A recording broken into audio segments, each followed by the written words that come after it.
At this point, we've spent quite a bit of time talking about your business story from the inside and the outside, from the customer's point of view. Now we're going to move into talking about your voice and how you're going to tell that story. So knowing how you're going to speak and in what voice you're going to use is hugely important in giving your audience the message that they're looking for. Voice and interpersonal communications are a small but mighty element of storytelling that are often overlooked, and usually they're just barely noticeable from our perspective, but hugely noticed from the viewer's perspective. So most examples of this are when they're done poorly. Think about when you've watched a video and the narration has been just a little off, or you've sat through a lecture and the presenter was monotone and dry, or you've had somebody try to convince you of something and they came on a little too strong and you felt yourself kind of like, whoa, pushing back.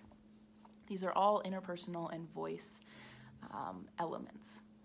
So going back to the example of my bakery and my ideal customer, the voice that I would use for that business would be really upbeat and cheery. It would be energetic and use flowery language, language about celebration and love, in order to make these clients feel like I was excited to be a part of their big day.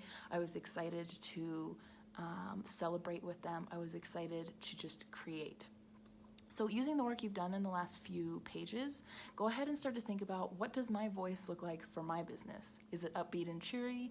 Is it stronger and steady? Is it gentle and calm? Maybe it is more aggressive, depending on what it is that you're selling or what you're trying to convince your audience of. This is going to look different for all of us.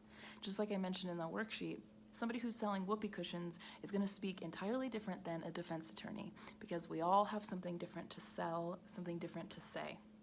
So go ahead and spend a few moments thinking about this, and then we're going to move into writing your script.